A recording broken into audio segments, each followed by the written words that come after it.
A paz do Senhor, queridos e amados irmãos, Deus seja louvado e engrandecido por mais essa grande oportunidade de poder estar aqui com os irmãos para comentar mais uma lição da Escola Bíblica Dominical. E antes de entrar na lição, eu vou também deixar mais uma dica para os irmãos, não é? Irmãos, tem um costume muito bom, que inclusive é uma das missões da igreja, conforme a Bíblia Sagrada, que é a questão das visitas. O que você acha, os professores, de fazer uma visita aos alunos? Não precisa visitar todos, mas visitar alguns, não é? Vem aqui como seu professor da Escola Bíblica Dominical, lhe fazer uma visita e ressaltar o quanto você é bom para a nossa igreja, o quanto você é bom ali na nossa classe de Escola Bíblica Dominical, né? Isso vai fazer muito bem para os alunos. Se os alunos puderem também visitar os professores, tenho certeza que o professor vai ficar muito honrado. Nós aqui, como alunos da Escola Dominical, viemos lhe fazer uma visita, dizer que você é uma bênção para a nossa vida, a sua aula tem nos edificado muito na palavra de Deus. Irmãos, isso é muito importante, tá certo? Agora eu vou entrar na lição propriamente dita, porque é mais uma lição maravilhosa para o nosso aprendizado, mais uma lição que eu tenho certeza que todos nós seremos muito edificados nela. A lição de número 6 da classe de adultos, ela tem por título Paulo no poder do Espírito Santo. O texto áureo, aliás, né, dessa semana, está no livro dos Atos dos Apóstolos, capítulo 19, e versículo de número 6, diz assim: E, impondo-lhes Paulo as mãos, veio sobre eles o Espírito Santo, e falavam línguas e profetizavam.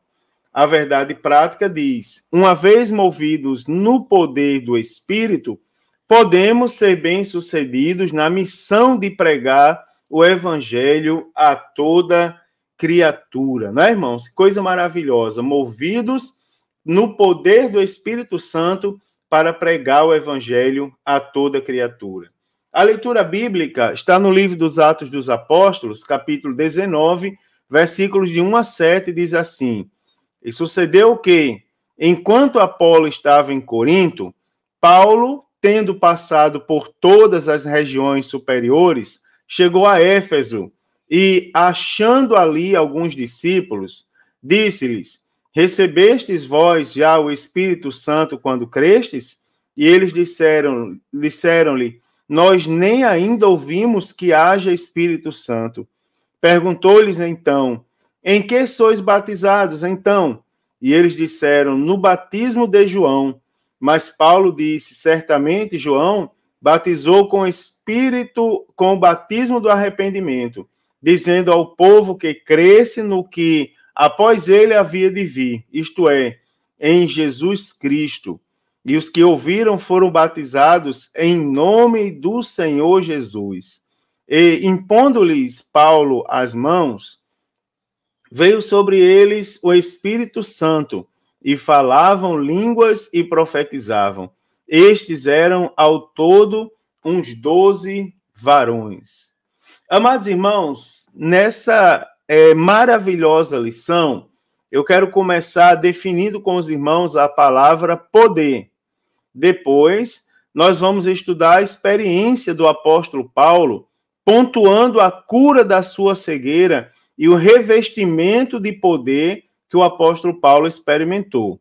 Também eu quero falar sobre o ministério de poder que o apóstolo Paulo recebeu e mostrar também aos irmãos a manifestação dos dons espirituais na vida do apóstolo Paulo. Também, irmãos, nós podemos destacar como se desenvolveu o poder do Espírito Santo na vida do servo do Senhor. Irmãos, primeiro é a definição da palavra poder. Então, a palavra poder no grego é dynamis, não é? Que significa força, energia, habilidade e poder. mas que normalmente essa palavra se refere a algum agente de poder ou força capaz de realizar um determinado trabalho. O nosso vocábulo ali, né, dinamite, se deriva desse termo grego, e isso ilustra a natureza da palavra. Essa palavra ela é usada para indicar milagres e maravilhas, isso é, alguns feitos que requerem poder extraordinário ou poder sobre-humano, não é? Ou seja, algumas coisas que não provém do ser humano, coisas extraordinárias, coisas que são feitas através de um poder superior, tá certo? Também a experiência do novo convertido Paulo com o poder de Deus. Veja que tópico maravilhoso. Ó, irmãos, é assim, o encontro de Jesus com Saulo no caminho de Damasco, ele notoriamente foi um encontro impactante, foi algo que mudou a vida de Saulo de Tarso. Né? O brilho de Cristo ressuscitado custou ao apóstolo Paulo a visão física. Atos 9:8 diz, e Saulo levantou-se da terra e abrindo os olhos não via ninguém. E guiando-o pela mão, o conduziram a Damasco. Passados 3 dias, irmãos, Jesus apareceu a um discípulo, né? Ou seja, a um crente naquela época, ele recebia, biblicamente, no livro dos Atos dos Apóstolos, recebe o nome de discípulo. Então, Jesus apareceu a um discípulo chamado Ananias, mandando-lhe que fosse a um certo endereço, em busca de um homem de Tarso chamado Saulo, e que Saulo já estava sabendo, pois o havia visto numa visão. E, apesar de relutante, Ananias foi, e chegando lá, não é, nos conta o evangelista Lucas, que essa visita foi impactante. Saulo, irmãos, naquela oportunidade, ele teve o seu primeiro contato com o poder de Jesus. Preste bem atenção. A cura da cegueira. Jesus, ele havia falado também com Saulo que um certo Ananias orava por ele e ele recuperaria a visão. E assim foi. Não é? Quando Ananias entrou na casa onde estava e colocou as mãos sobre Saulo e orou dizendo, irmão Saulo, o Senhor Jesus que te apareceu no caminho por onde vinhas, me enviou para que tornes a ver. E a Bíblia diz de uma maneira maravilhosa, irmãos, e logo lhe caíram dos olhos como que umas escamas e recuperou a visão, não é? Você veja aí a primeira experiência de Saulo com o poder de Deus, né, irmãos? Com o poder proveniente do céu. Primeiro, o próprio encontro com Cristo. Depois, aqui, a cura da cegueira, não é? Cura os seus olhos, a cair a escama e ele recuperar a vista. Também, queridos, o próprio revestimento de poder. Preste atenção que, além da cura física, o texto parece indicar que Paulo foi imediatamente batizado no Espírito Santo, né? Você prestar atenção, a mensagem que Ananias recebeu parece indicar isso, porque diz assim, irmão Saulo, o Senhor Jesus que te apareceu no caminho por onde vinhas, me enviou para que tornes a ver e sejas cheio do Espírito Santo. O que aconteceu logo em seguida, irmãos, parece indicar isso. Porque a Bíblia diz em Atos 9:18, diz, e logo lhe caíram dos olhos como que umas escamas, e recuperou a vista, e a Bíblia diz, e levantando-se, foi batizado, né? Donald Stamp, que é o comentarista da Bíblia de Estudo Pentecostal, ele afirmou categoricamente que o apóstolo Paulo, nessa ocasião, recebeu o revestimento de poder. Na página 1649, ele diz assim, 3 dias depois da sua conversão, Paulo recebeu a plenitude do Espírito Santo. Ou seja, naquele dia, no dia da visita de Ananias, o apóstolo Paulo, ele foi batizado no Espírito Santo. E o comentário bíblico pentecostal também supõe isso, que ele diz assim, o relato de Atos não declara precisamente quando ele recebeu o enchimento do Espírito Santo. Muito provavelmente, ele teve a experiência pentecostal quando Ananias lhe impôs as mãos, não é? Mas, de qualquer forma, o apóstolo Paulo, ele foi batizado no Espírito Santo, né, irmãos? Acho que o texto está bem claro.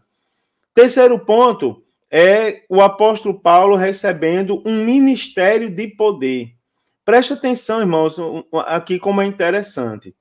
Depois de um tempo, já em Antioquia, me perdoe, numa reunião, aliás, de oração, o Espírito Santo que havia usado Ananias, no começo da fé do apóstolo Paulo, agora fala com a direção da igreja sobre o seu chamado missionário.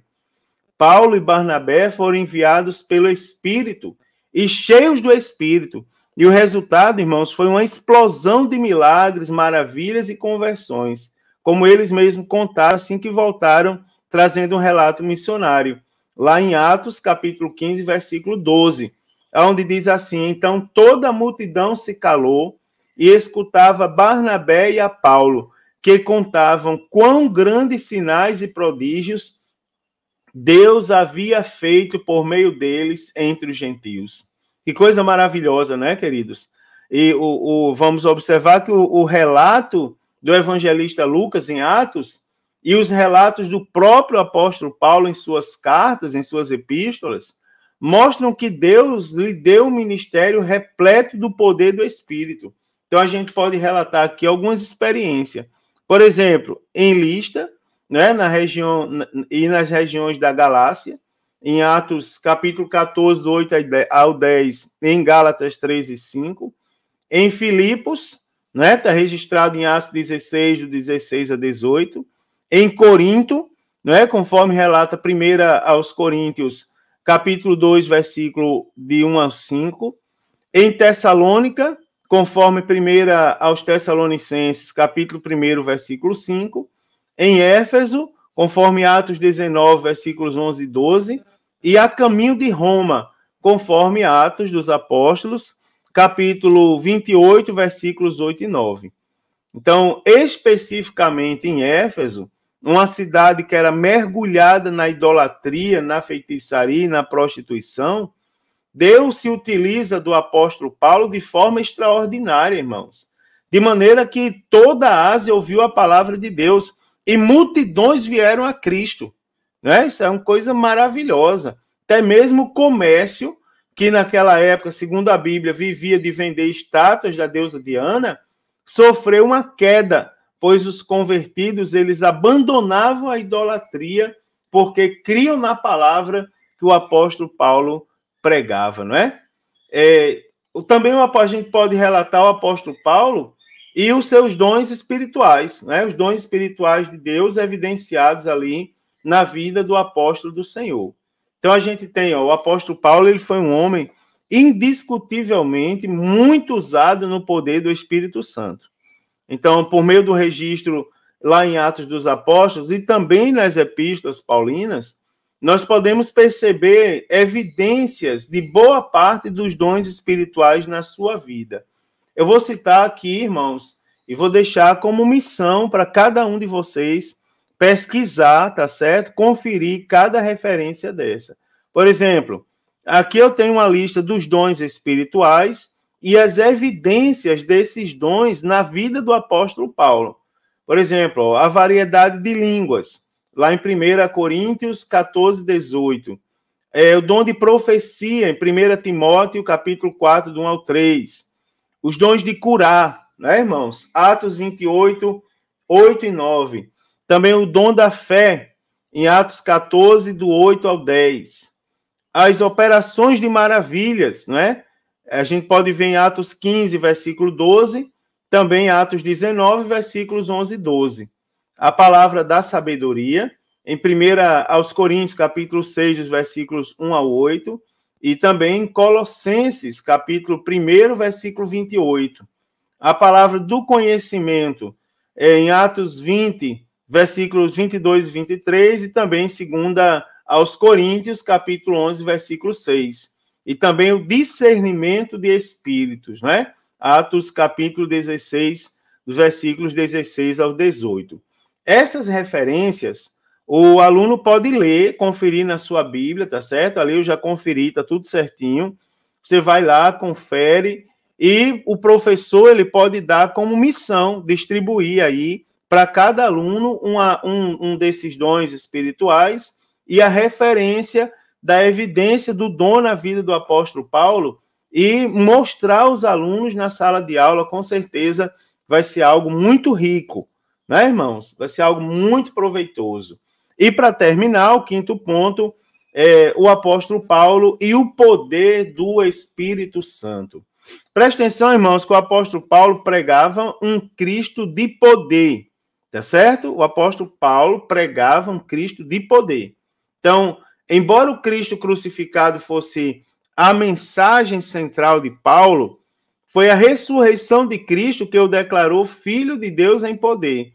Na carta do apóstolo Paulo aos Romanos, capítulo 1, versículos 3 e 4, o apóstolo diz assim, acerca de seu filho, que nasceu da descendência de Davi segundo a carne, declarado Filho de Deus em poder, segundo o Espírito da santificação, pela ressurreição dentre os mortos, Jesus Cristo nosso Senhor. Não é? Então você observa que, embora Cristo fosse crucificado, e ele fosse a mensagem central do apóstolo Paulo, foi a ressurreição de Cristo que o declarou Filho de Deus em poder. Né, irmãos? A grande evidência citada aí pelo apóstolo Paulo. O apóstolo Paulo afirmou, primeiro, em 1 Coríntios 1:24, que Cristo é o poder e a sabedoria de Deus.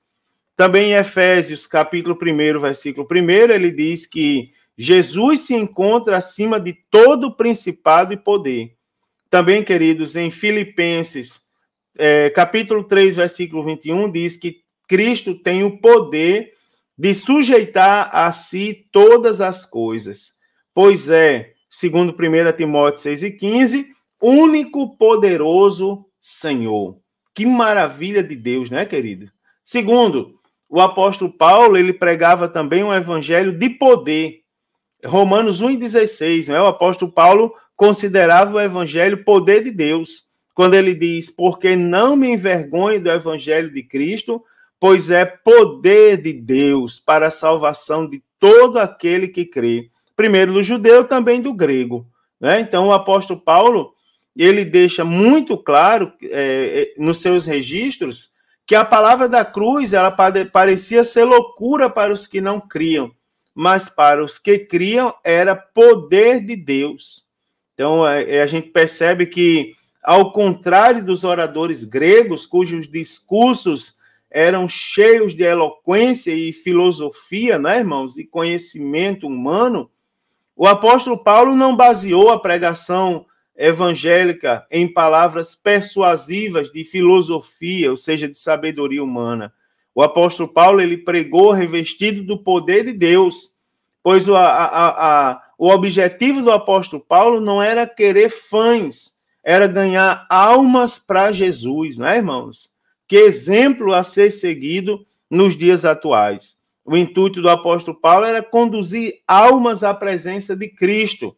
Na primeira carta aos Coríntios, capítulo 2, versículos 4 e 5, ele diz assim, e a minha palavra e a minha pregação não consistiram em palavras persuasivas de sabedoria humana, mas em demonstração de espírito e de poder, para que a vossa fé não se apoiasse em sabedoria dos homens, mas no poder de Deus. Veja que coisa maravilhosa, irmãos, né? Que lição a ser seguida nos nossos dias por todos nós que somos crentes pentecostais e cremos verdadeiramente no poder de Deus, irmãos, através do Evangelho de Jesus Cristo. Ali também, irmãos, Paulo falou no poder que opera nos cristãos. Né? Então, para o apóstolo Paulo, o poder de Cristo foi concedido pelo Espírito Santo aos cristãos. Na sua carta aos Efésios, no capítulo 3, versículo 20, ele diz, ora, há aquele que é poderoso para fazer tudo muito mais abundantemente, além daquilo que pedimos ou pensamos, segundo o poder que em nós opera. né, irmãos? Coisa maravilhosa. Então, diante dos desafios da vida cristã, ele ouviu o Senhor lhe dizer, segundo aos Coríntios, capítulo 12, versículo 9, a minha graça te basta, porque o meu poder se aperfeiçoa na fraqueza. De boa vontade, pois, me gloriarei nas minhas fraquezas, para que em mim habite o poder de Cristo. Aleluia! E preste atenção que esse poder, ele trouxe uma autoconsciência da sua fragilidade e de quanto Deus poderia usá-lo. Por isso, poderia afirmar com muita segurança, conforme 2 aos Coríntios, capítulo 4, versículo 7. Temos, porém, este tesouro em vasos de barro, para que a excelência do poder seja de Deus e não de nós mesmos. Né, irmãos? Que coisa maravilhosa, que coisa rica. Aleluia, que ensinamento glorioso a todos nós. Eu quero concluir agora mostrando aos irmãos que no poder do Espírito Santo, o apóstolo Paulo, além de realizar curas e milagres em nome de Jesus, levou a igreja em Éfeso a espalhar o evangelho de Cristo. Então, nesse mesmo exemplo, nós, irmãos, precisamos ter, e se não temos mais, precisamos resgatar a simplicidade da fé cristã, buscando, como vamos fazer isso? Buscando os sinais que demonstram o poder do Espírito Santo nos dias atuais. Irmãos, que lição maravilhosa! Depois de uma lição como essa, irmãos, depois de uma lição como essa, é para o professor fazer uma oração e Deus batizar no Espírito Santo na escola dominical, né? Não tenho nenhuma dúvida. Deus te abençoe, que você tenha uma excelente aula, né? Lembrando que isso aqui não é uma pré-aula, é apenas um comentário, né? Para você ter uma noção do que vai ser estudado nesse domingo. Agora, irmãos, leia a lição, faça seus apontamentos, ore para que o Senhor envolva os alunos da glória do Espírito Santo durante a aula, tá certo? Forte abraço. Se Jesus não voltar, a próxima semana estarei aqui para comentar a lição de número 7. Deus abençoe, queridos, uma boa aula a todos e a paz do Senhor.